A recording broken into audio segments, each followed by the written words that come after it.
propiedades de los potenciales electrotónicos van a determinar dos cosas, que son la constante de tiempo y la constante de espacio. ¿Todo hasta aquí está claro? Ok, la constante de tiempo va a corresponder al tiempo necesario para que se alcance el 63% del voltaje final. Fíjense que aquí tenemos la misma gráfica, tal cual, este es el pulso de corriente y aquí se puede ver cómo va la diferencia de potencial en el tiempo. Entonces, el tiempo necesario para que se alcance 63% del voltaje final es la constante de tiempo. Eso sí se lo tienen que aprender de memoria. Es un producto del retardo del cambio del potencial de membrana como consecuencia de la aplicación de corriente debido a la capacitancia. Cuando el pulso de corriente finaliza, que lo podemos ver aquí, fíjense que también la disminución no va a ser drástica, sino que va a ser exponencial y va con el tiempo. Y eso tiene que ver con la misma característica. O sea, así como para que se dé el aumento del potencial, no lo hace igual de rápido que lo hace el pulso de corriente, igualmente es como que la membrana se va a cargar un poco más lento y se va a descargar un poco más lento, tal cual. Y eso por su capacidad de acumular las cargas. Entonces, luego de que vimos la constante de tiempo, vamos a ver la constante de espacio. Aquí podemos ver en esta gráfica, esto va a representar el axón, que fue que yo les dije, recuerden que todo lo que yo les voy a hablar es más que todo referente a la parte del axón. Tenemos que aquí se puede ver cómo un electrodo inyecta una corriente y eso va a registrar un potencial, que es el que se puede ver aquí. Y podemos ver cómo a lo largo del axón, que está aquí abajo, la distancia del axón, y en el tiempo, ese potencial va a ir disminuyendo. Esto es muy característico de los potenciales electrotónicos. En los potenciales de acción no sucede así. ¿Ok? Entonces, todo lo que yo les he mencionado no sucede en los potenciales de acción, para que no se confundan. Esto es solo los potenciales electrotónicos. Tenemos que lo que va a suceder es que eso va a ir decayendo en el tiempo y en la distancia. Y eso es lo que es referente a la constante del espacio.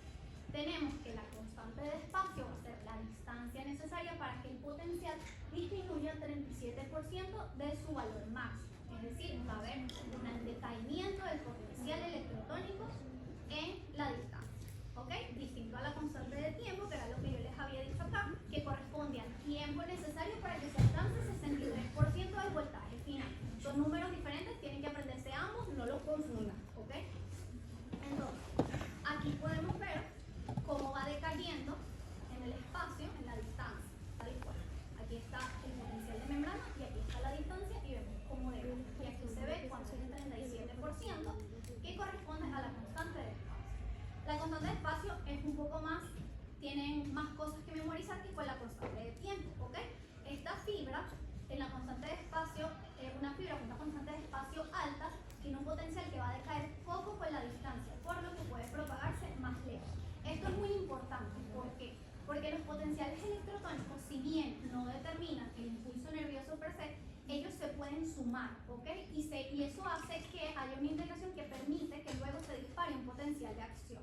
Esto todo lo vamos a ver más adelante, pero es importante porque eso permite que si este potencial no decae tanto en la distancia, va a permitir que se sume con otro que de pronto sucedió más lejos a lo largo de la zona. ¿Ok? Eso lo vamos a ir viendo. Entonces, en la constante de espacio. La constante de espacio va a depender de las resistencias. ¿Ok? Vamos a tener que si este es el axón, lo que está representado acá, va a haber una resistencia de membrana, que viene dada por la propia membrana, y una resistencia interna que es longitudinal. Es decir, va en la misma dirección que va el axón. Y esto es lo que va a determinar la constante de espacio. Ella va a depender entonces de la resistencia interna de la fibra al paso de corriente y de la resistencia de membrana a través de la cual puede salir la luz, tal cual. Lo vemos aquí. Y la constante de espacio entonces va a ser la raíz cuadrada de la resistencia de membrana entre la resistencia interna. Ambas no van a depender del calibre del axón, por lo que este parámetro será determinante en la constante de espacio. ¿Ok? Las resistencias dependen entonces del calibre del axón, del tamaño. Si el axón es más grueso, va a variar. Si el axón es más delgado, va a variar. Entonces, ¿cómo? Ya lo voy a explicar. ¿Cómo varía? ¿Ok? Entonces, tenemos aquí la fórmula de resistencia de membrana y resistencia interna. Aquí podemos ver el axón. ¿Ok? Tenemos que es importante que vean la fórmula. Resistencia de membrana, resistencia interna. La va a ser inversamente proporcional a lo que es el perímetro del cilindro, es decir, a toda la circunferencia del axón. Mientras que la resistencia interna va a ser inversamente proporcional a lo que es el área de sección transversal del cilindro. Aquí podemos ver que esto es importante. El perímetro del cilindro se puede ver que su fórmula es 2pi por r. No me voy a meter mucho con matemáticas, pero sí es importante que vean que en la resistencia interna el radio está a la 2. ¿Ok? Eso quiere decir que con cambios pequeños, cuando hay un cambio pequeño en el calibre del axón, ¿qué va a variar más? ¿La resistencia interna o la resistencia de membrana? La resistencia interna. ¿Por qué? Porque está elevado a la 2. Eso quiere decir que cambios pequeños van a determinar cambios más grandes, ¿ok? En lo que es la resistencia interna que en la resistencia de membrana. Por eso les pongo acá que ambas van a disminuir al aumentar el calibre del axón, pero no en la misma proporción. Es decir, que va a disminuir, cuando aumenta el calibre del axón, va a disminuir más la resistencia interna que la resistencia de membrana, ¿ok? Y eso va a determinar que la constante de espacio, como han dicho, aumenta, ¿ok? Entonces, tenemos que si aquí está la fórmula, nuevamente, tenemos tal cual la resistencia de membrana es inversamente proporcional al perímetro, mientras que la resistencia interna es inversamente proporcional al área de sección transversal, y esto aquí podemos ver en la fórmula. Entonces, si tenemos un axón que aumenta de tamaño, por ejemplo, y varía más la resistencia interna, entonces este número que está aquí va a variar más que este que está aquí, y eso va a determinar que la constante de espacio aumente. ¿Eso se entiende? ¿No se entiende? Sí, vamos a recuperar. Okay. Entonces, tenemos resistencia de membrana, resistencia interna. La resistencia de membrana es la que va hacia afuera, tal cual, y la resistencia interna va así, longitudinal a la zona. ¿Ok? Entonces tenemos que la resistencia de membrana va a ser inversamente proporcional al perímetro. Es decir, mientras más grande sea el axón, más pequeña va a ser la resistencia de membrana. ¿Okay? Va a ser menor la resistencia mientras más grande es el axón. Igualito sucede con la resistencia interna, pero solamente que depende del área de sección transversal. Es decir, mientras mayor sea el axón, también va a disminuir la resistencia interna, pero la resistencia interna va a disminuir todavía más. Es decir, por ejemplo, poniéndolo en números, que en realidad no es que quiero que se lo, o sea, no tienen que memorizarlo con números para ver si lo entienden un poco mejor. Suponiendo que yo aumente el perímetro el tamaño del axón, podemos poner que, suponiendo que las dos inicialmente sean iguales, si yo pongo un perímetro de axón X, vamos a tener que, pues, como la resistencia interna va a disminuir más, podemos tener que la resistencia interna va a terminar siendo 1 y la resistencia de membrana va a terminar siendo 4, por decirlo. Entonces, ¿qué es lo que va a suceder? Si tenemos que la resistencia interna va a ser menor, es decir, va a terminar siendo 1, y la resistencia de membrana va a terminar siendo 4, eso quiere decir que la constante de espacio va a aumentar. Por ejemplo, si lo pongo con otro número, inicialmente eran 2 y 2, por decirles algo, entonces termina siendo la raíz cuadrada 1. En cambio, si yo les pongo que ahora, con el aumento, esta va a seguir siendo 1, pero que esta resistencia va a aumentar a 4, va a aumentar la constante de espacio. Eso es un poco confuso, pero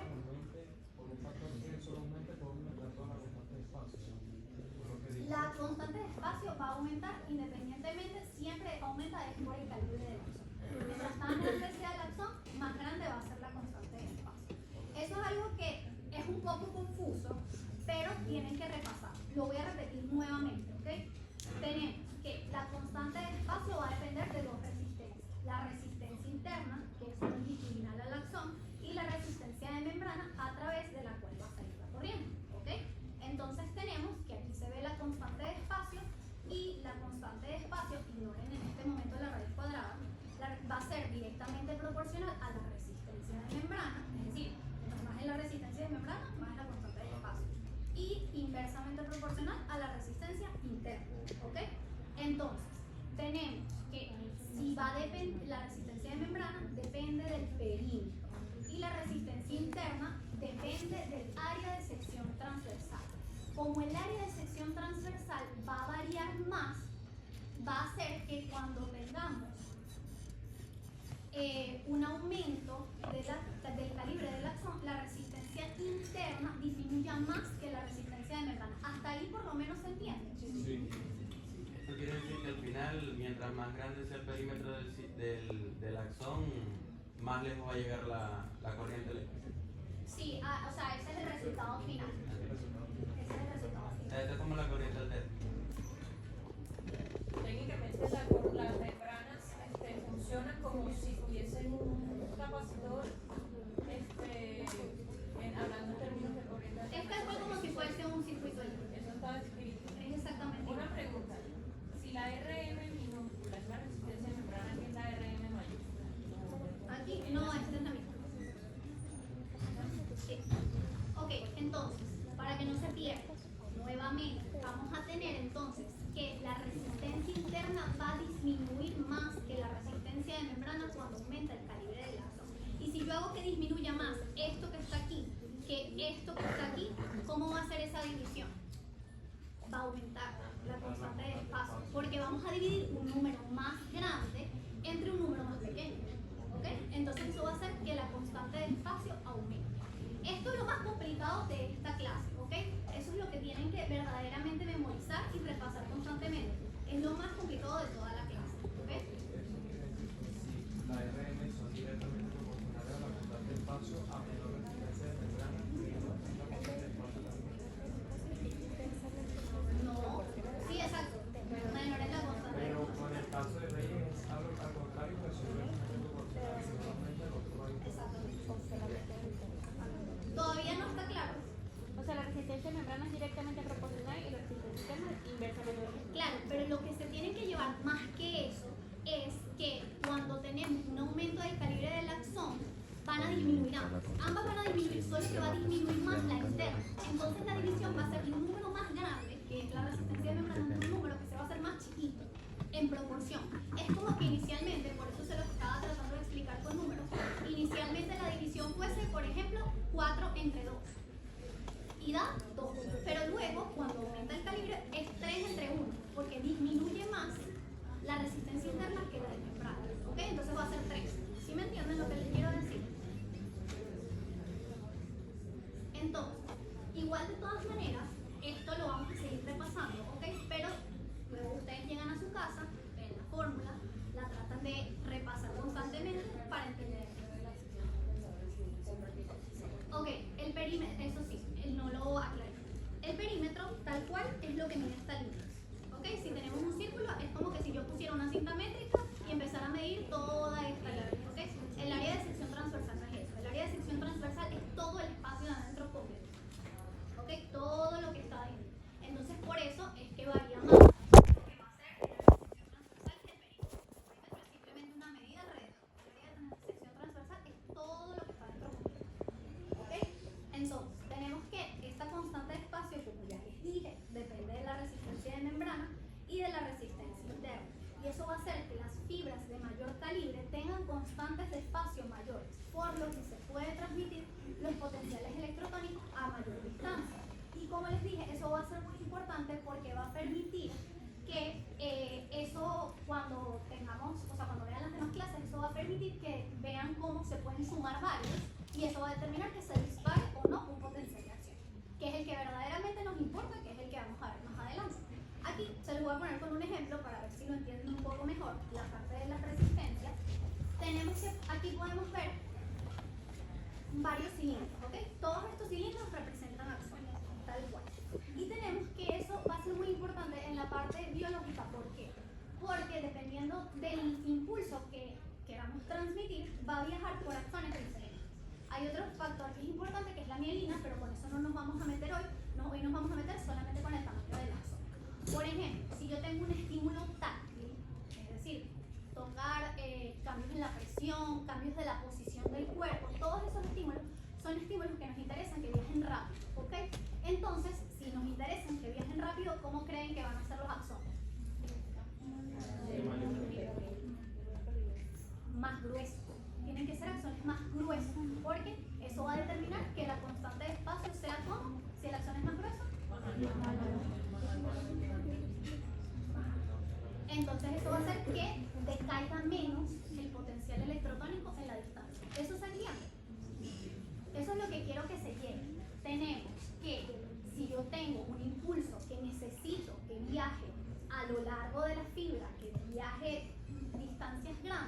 tenemos que eso va a darse en axones que son más gruesos, ¿ok? Entonces tal cual, eso es lo que pasa en nuestro cuerpo cuando cuando se refiere a los impulsos, por ejemplo, táctiles, de cambios de posición de las extremidades. En cambio, ¿qué pasa con el dolor? ¿Qué creen que pase con el dolor?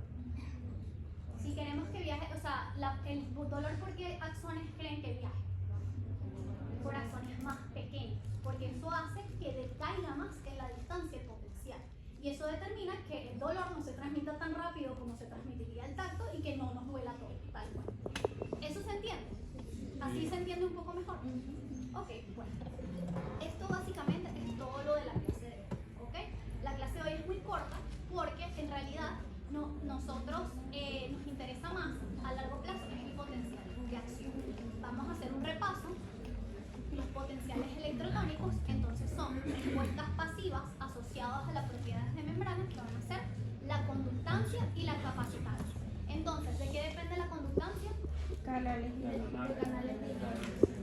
De los canales iónicos. Y en el caso de los potenciales electrotónicos, ¿esos canales iónicos son voltaje dependientes? No son voltaje dependientes, son otro tipo de canales iónicos. No tienen nada que ver con los canales voltaje dependientes. Eso también es muy importante, ¿ok? Se los puedo preguntar.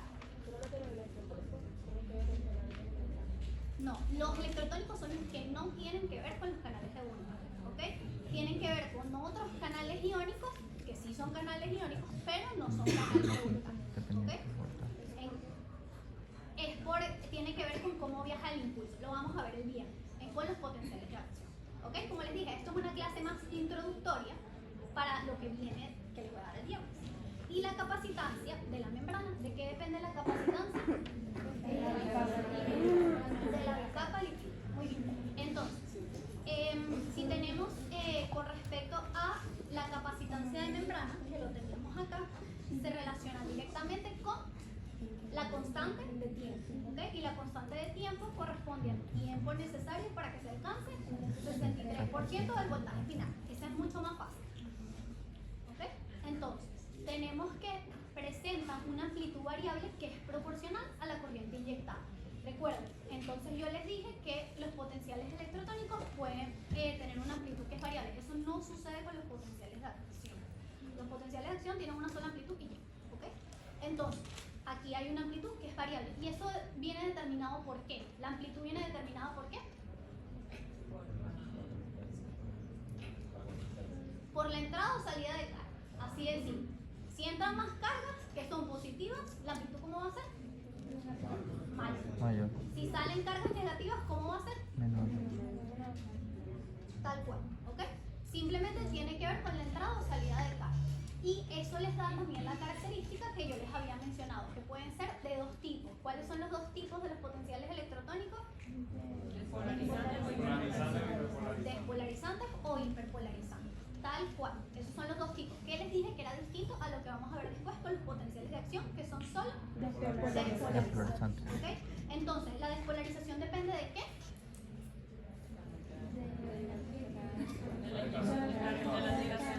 la entrada de cargas positivas, tal cual. Mientras que la hiperpolarización depende de qué? Entrada de cargas negativas o salida de cargas positivas. Cualquiera de las dos. Que es lo que les puse aquí, pueden ser despolarizantes o hiperpolarizantes dependiendo de la naturaleza de la corriente inyectada y van a decaer exponencialmente con el tiempo en base a la constante de tiempo que depende de quién. ¿De quién depende la constante de tiempo? Se los acabo de De la decir. capacitancia. Capacitancia. Y distancia en función de las constantes del tiempo y espacio, ¿ok? Esas son las características principales. ¿Para qué sirven estos potenciales? Tienen que ver más que todo con la integración. Eso sí lo van a ver después, no los voy a enredar con el sólido, ¿ok? Pero, nuevamente, la constante de espacio, ya para terminar, para ver si aclaran un poco, la constante de espacio va a depender de dos resistencias, que son la resistencia interna, que es longitudinal, y la resistencia de membrana, que tiene que ver directamente con la membrana y que la corriente puede salir por ahí. Aquí tenemos la fórmula y ambas van a depender del calibre del axón, por lo que este parámetro será determinante en esta constante de espacio. Tenemos que entonces la resistencia de membrana va a estar determinada por el perímetro, que es todo lo que mide la línea alrededor del axón, mientras que la resistencia interna va a depender del área de sección transversal, Entonces, cuando hay una variación, es decir, cuando aumenta el calibre del axón, como ambas resistencias son inversamente proporcionales a estos parámetros que les dije, inversamente proporcional, es decir, que mientras más grande sea el calibre del axón, las resistencias van a ser menores, a ambas, solamente que va a disminuir más la resistencia interna que la de membrana. Y si yo hago disminuir más en esta división el denominador que el numerador, eso va a determinar que la constante del espacio aumente. Y la constante de espacio entonces en las fibras más gruesas va a ser mayor. Y eso va a determinar que el potencial decaiga menos en la distancia. Y eso es lo que pasa, como les dije, cuando queremos transmitir estímulos que sí nos interesa que se transmitan, como por ejemplo el tacto y las posiciones del cuerpo. Mientras que con los estímulos dolorosos las fibras van a ser más pequeñas, porque eso hace que se determine una constante de espacio menor. Entonces, si ese potencial va a decaer más en el espacio, eso no va a permitir que se sume con otro que de pronto se está produciendo en otro lado. Por ejemplo, si yo tengo un potencial que se está produciendo aquí y ese no decae a lo largo de la fibra y aquí se produce otro, se van a poder sumar. En cambio, si yo tengo un potencial que se está produciendo aquí, pero la fibra es muy delgadita y no se puede transmitir hasta acá, que es donde se está produciendo el otro, como para sumarse, entonces no se van a sumar y eso no va a determinar que luego se genere el potencial de acción, que es el que verdaderamente transmite el impulso. ¿Así se entiende mejor? ¿No? Sí. Entonces, eso es todo por hoy. Ya pueden estudiar para su seminario, pero es importante que repasen esto porque en la clase que viene, la clase del viernes, sí es más larga. Ahí sí vamos a centrarnos en los potenciales de acción y hay muchas cosas que son diferentes. Por eso es que quiero que aclaren acá las propiedades de los potenciales electrotónicos para evitar